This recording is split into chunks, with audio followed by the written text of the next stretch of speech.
আমি অমৃতা। আমি আবারও চলে এলাম ভালো থাকার সহজ উপায় নিয়ে।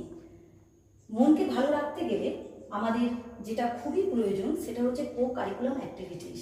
এর আগেও আমি অনেক কো কারিকুলাম অ্যাক্টিভিটিস চেষ্টা করেছি, নাচ গান বিভিন্ন রকম কার্যকলাপের মধ্য দিয়ে। তা আজকে আমি একটা কবিতা পাঠ করব, আমার খুব একটা প্রিয় কবিতা এবং অত্যন্ত প্রাসঙ্গিক একটা কবিতা। অচিন্ত্য কুমার সেনগুপ্তের কবিতা ছন্নছাড়া।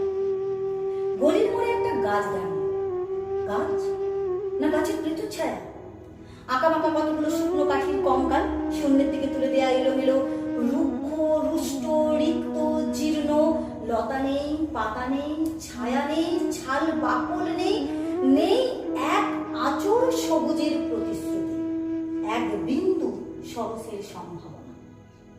ওই পথ দিয়ে জরুরি দরকারে যাচ্ছিলাম ট্যাক্সি। ড্রাইভার বলল, যাবো না ওদিকে, দেখছেন না ছন্নছাড়া কটা বেকার ছোকরা রাস্তার মাঝখানে দাঁড়িয়ে আড্ডা দিচ্ছে। চোমা প্যান্ট, চোখা জুতো, রোখা মেজাজ, পোকা কপাল। ওদিক দিয়ে গেলেই গাড়ি থামিয়ে লিফট চাইবে, বলবে হাওয়া খান। চেনেন না? ওরা বিরাট এক নৈরাজ্যের বাসিন্দা। ওদের কিচ্ছু নেই, ভিটে নেই, ভিত নেই, রীতি নেই, নীতি নেই, আইন নেই, কানুন নেই, বিনয় নেই, ভদ্রতা নেই, শীলতা শালীনতা নেই। ঘেঁষবেন না ওদের কাছে। কেন নেই? ওরা নৈরাজ্যের বাসিন্দা। ওদের জন্য কলেজে সিট নেই, অফিসে চাকরি নেই, কারখানায় কাজ নেই, টানে বাসে জায়গা নেই, মেলায় খেলায় টিকিট নেই, হাসপাতালে বেড নেই, বাড়িতে ঘর নেই, খেলবার মাঠ নেই, অনুসরণ করবার নেতা নেই, প্রেরণা জাগানোর প্রেম নেই। সম্ভাষণ ওদের জন্য কারো দরদ নেই। ঘরে বাইরে যেটুকু উদাহরণ আছে তা ক্ষুধাহরণের সুধাক্ষরণের উদাহরণ নয়, তা সুধাহরণের ক্ষুধাভরণের উদাহরণ। শুধু নিজের দিকে ঝোলটা না। এক ছিল এক মধ্যবিত্ত বাড়ির এক চিলতে ফালতু রক, তাও দিয়েছে রোপা। তাই এখন পথে এসে দাঁড়িয়েছে সড়কের মাঝখানে। কোত্থেকে আসছে সেই অতীতের স্মৃতি নেই, কোথায় দাঁড়িয়ে আছে সেই বর্তমানের গতি নেই, কোথায় চলেছে নেই সেই ভবিষ্যতের ঠিকানা। সেহীন ক্ষেত, মণিহীন চোখ, চোখহীন এক স্ফুলিঙ্গহীন ভিজে বারুদের স্রোত। আমি বললাম, আমি ওখান দিয়ে যাবো, ওখান দিয়ে আমার শর্টকাট। ওদের কাছাকাছি হতেই মুখ বাড়িয়ে জিজ্ঞাসা করলাম, ট্যাক্সি লাগবে, লিফট চাই? আরে এই তো ট্যাক্সি, এই তো ট্যাক্সি, লে হালুয়া। সরলে সে চেঁচিয়ে উঠলো ওরা, সিটি দিয়ে উঠলো, পেয়ে গেছি, চল পানসি বেলঘড়িয়া। তিনটে ছোকরা ট্যাক্সির মধ্যে উঠে পড়লো। বললুম, কত দূর যাবে? এই কাছেই, ওই দেখতে পাচ্ছেন না ভিড়? সিনেমা না, জলসা না, নয় কোনো ফিল্মি তারকার অভ্যর্থনা। এক নিরীহ লোক গাড়ি চাপা পড়েছে, চাপা দিয়ে গাড়িটা উঠাও।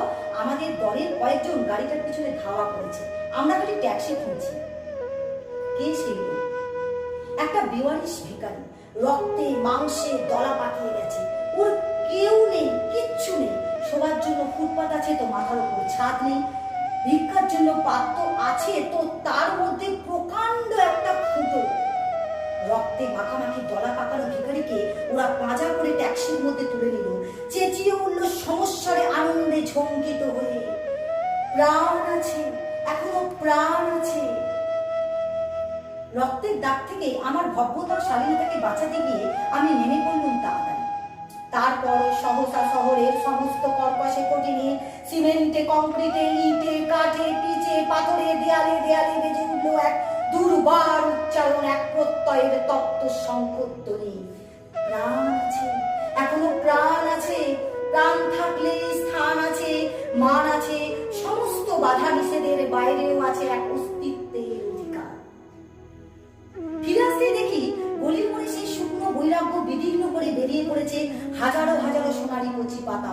মর্মরিত হচ্ছে বাতাসে, দেখতে দেখতে গুচ্ছে গুচ্ছে উঠলে উঠছে ফুল, ঢেলে দিয়েছে বুকের সুগন্ধ, উড়ে এসেছে রং বেরঙের পাখি, শুরু করেছে কলকণ্ঠের কাকলি। ধীরে ধীরে ঘন পত্রপুঞ্জে ফেলেছে সিংহার্দ দীর্ঘ ছায়া, যেন কোন শ্যামল আত্মীয়তা। অবিশ্বাস্য চোখে চেয়ে দেখলুম কোঠরের প্রচ্ছন্নে মাধুর্যের বিস্তীর্ণ আয়োজন। প্রাণ আছে, প্রাণ আছে, শুধু প্রাণী আশ্চর্য সম্পদ, এক ভয়হীন আশা, এক মিথ্যে